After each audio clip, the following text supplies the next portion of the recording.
12/5/2026 रोजी रात्री 12:30 वाजण्याच्या सुमारास कुर्नेवाडी गावच्या हद्दीत मिसाळ वस्ती या ठिकाणी राहणारे प्रल्हाद मिसाळ आणि त्यांची पत्नी सुलाबाई मिसाळ हे एक वृद्ध दाम्पत्य आहे.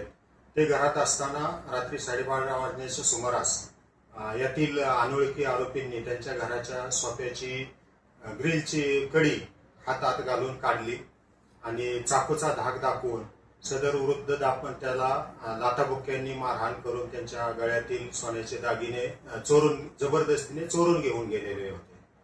सदरची माहिती मिळताच मसवड पोलीस स्टेशनने तात्काळ घटनास्थळी धाव घेतलेली आहे आणि त्या ठिकाणी फिर्यादी यांच्याकडून माहिती घेतली आणि तात्काळ आरोपीचा शोधही सुरू केला. यातील फिर्यादी यांनी गुन्हा दाखल केल्यानंतर माननीय पोलीस अधीक्षक श्री निखिल पिंगळे साहेब यांच्या मार्गदर्शनानुसार आम्ही स्वतः माननीय अपर पोलीस अधीक्षक वैशाली कडूकर मॅडम, LCBचे PI विश्वजित घोडके यांनी घटनास्थळाला भेट दिली आणि पोलीस मसवडचे प्रभारी अधिकारी कोमन साहेब आणि LCBचे PSI शिंगाडे साहेब यांच्या मार्गदर्शनाखाली 2 पथके तयार केली आणि त्यांनी तात्काळ सदर गुन्ह्याचा तपास चालू केला.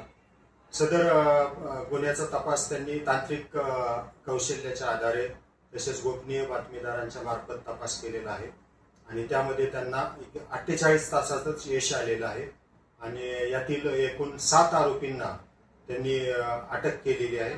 त्यापैकी 2 विधिसंघर्षित बालकं निष्पन्न झालेली आहेत. सदरचे 5 मोठे वयाने मोठे आहेत आरोपी आणि 2 विधिसंघर्षित बालक आहेत.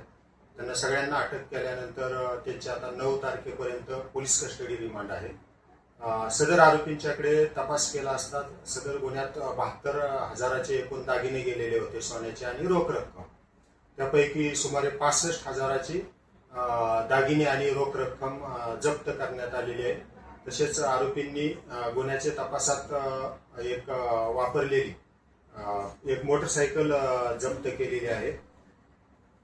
सदर गुन्ह्याच्या तपासामध्ये आरोपी दादा बुदावले, संजय बुदावले, महादेव बुदावले, हर्षद बुदावले, ऋतिक बनसोडे हे आरोपी अटक केलेले आहेत आणि 2 विधिसंघर्ष बालकांना ताब्यात घेऊन बाल न्याय मंडळासमोर हजर केलेला आहे.